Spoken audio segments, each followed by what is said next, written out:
Hello everyone, good evening. মোৰ নাম শুভ চৌধুৰী। যোৱা 8 বছৰ ধৰি মই ইন্স্যুৰেন্স ব্যৱসায়ৰ লগত জড়িত। বহুত মানুহে যেতিয়া সুস্থ থাকে পলিচি ল'ব নোখোজে, হেল্থ পলিচি বিশেষ কৰি বা লাইফ ইন্স্যুৰেন্স। কিন্তু যেতিয়া কোনো এটা বেমাৰ দেহত ধৰা পৰে যেনেকৈ আস্থামা, blood pressure, cholesterol, diabetes, cancer, heart attack, stroke, তো সেইবিলাক বেমাৰ ধৰাত পৰাৰ পিছতেই আপোনাৰ কিছুমান কণ্ডিশ্যন আহি যায় পলিচিত। ৱেইটিং পিৰিয়ড থাকে। কোনো বেমাৰৰ কাৰণে আপুনি কেতিয়াও জীৱনত পলিচি ল'ব নোৱাৰে।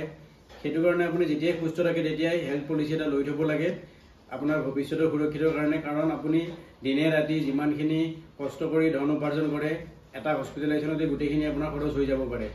সেইকাৰণে আপুনি যিমান সোনকালে হেল্থ ইন্স্যুৰেন্সটো কৰি ৰাখিব, একটো আপোনাৰ ৱেইটিং পিৰিয়ডবিলাক শেষ হ'ব, 2 নম্বৰ গোটেইবিলাক বেমাৰ কভাৰ কৰিব, 3 নম্বৰ আপোনাৰ গোটেই ফেমিলি সুৰক্ষিত হৈ থাকিব, য'ত আপোনাৰ এক্সিডেণ্ট কভাৰ কৰে, যিকোনো ধৰণৰ বেমাৰ কভাৰ কৰে, তাৰ বাহিৰে কিবা ভাইৰাছ আহিলে ভাইৰাছৰ কভাৰ কৰে।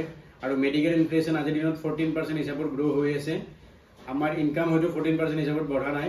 সেয়ে আপোনালোকে যদি কৰি থ'ব পাৰে তেতিয়াহ'লে আপোনাৰ ফিউচাৰটো ছেফ হৈ থাকে। নহ'লে ইনকাম কৰিব, গাঁঠিৰ ধন আপুনি বেংকত থ'ব বা ইনভেষ্ট কৰিব আৰু বেমাৰ হ'ব, গোটেইখিনি দিব লাগিব।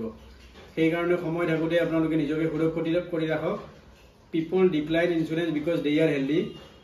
After certain period of time insurance decline people because they are sick. So' ডিচিজনটো আপোনাৰ সুস্থ থাকোঁতে ল'বনে কেতিয়া ল'ব? Thank you so' much.